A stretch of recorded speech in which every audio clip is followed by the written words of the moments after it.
இன்றைக்கி என்னென்னா ஹெல்த்தியாக சூப்பரான ஒரு சாதம் தான். தினை அரிசியில் தாளித்த சாதம் சூப்பராக இருக்கும் டேஸ்ட்டு. டயட்டில் இருக்கவங்க கண்டிப்பாக நீங்கள் இதை ட்ரை பண்ணலாம். இப்போ நீங்கள் 2 பேர் சாப்பிட போகிறீங்க அப்படின்னா ஒரு அழாக்கு அரிசி ஊற வச்சுக்கோங்க. தினை அரிசி ஊற வச்சுட்டு கழுவிக்கோங்க. ஊற வைக்கிறப்பவே நீங்கள் கழுவிக்கோங்க. நைட்டு செய்ய போகிறீங்க அப்படின்னா நீங்கள் காலையிலே ஒரு 11 மணி போலவே ஊற வச்சுக்கணும். ஏன்னா அது ரொம்ப நேரம் ஆகணும் ஊறுறதுக்கு. அப்போ தான் நல்லாயிருக்கும். இப்போ நீங்கள் காலையில் செய்ய போகிறீங்க அப்படின்னா நைட்டே ஊற வச்சுட்டு படுத்துருங்க. இதை செய்கிறது எப்படின்னா குக்கரில் ஒரு எண்ணெய் ஊற்றி கடுகு உளுத்தம் பருப்பு, சோம்பு, வெங்காயம், பச்சை மிளகா, கருவேப்பிலை போட்டு வதக்கிக்கோங்க. தக்காளி போட்டுக்கோங்க. கொத்தமல்லி சேர்த்துக்கோங்க. நல்லா வதக்கிக்கோங்க.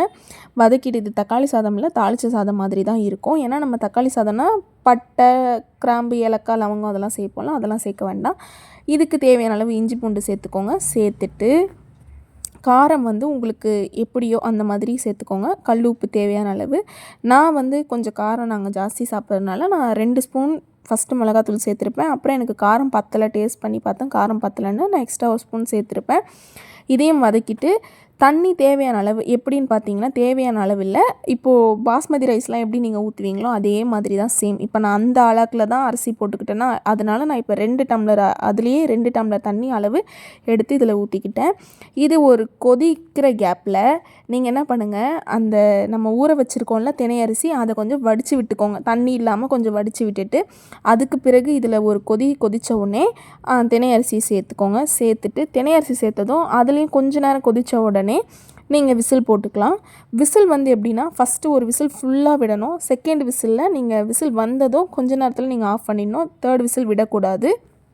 அதே மாதிரி விசிலை நீங்கள் எடுத்துடாதீங்க, தூக்கிடாதீங்க.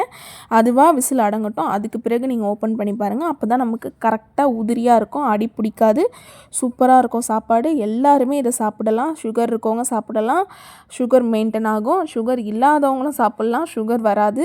இதை கண்டிப்பாக டயட்டில் இருக்கவங்க சாப்பாடு சாப்பிட்ணும் போல் இருக்குது எனக்கு அந்த மாதிரி நினைக்கிறவங்க கண்டிப்பாக இதை நீங்கள் எடுத்துக்கலாம். வெயிட்டும் போடாது, டேஸ்ட்டும் சூப்பராக இருக்கும், ஹெல்த்தும் கூட. நான் தொட்டுக்க கருவாடு வறுத்துக்கிட்டேன். உங்களுக்கு எந்த காய் வேணுமோ நீங்கள் அந்த காய் செஞ்சு சாப்பிட்டுக்கோங்க. இப்படி தான் இருக்கும் செய்த பிறகு. சூப்பராக இருக்கும் டேஸ்ட்டு.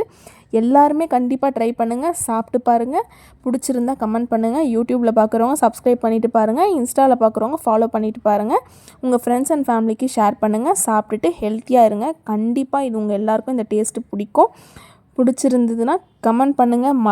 மறந்துடாதீங்க. எப்படி இருக்குன்னு செய்து பாருங்கள்.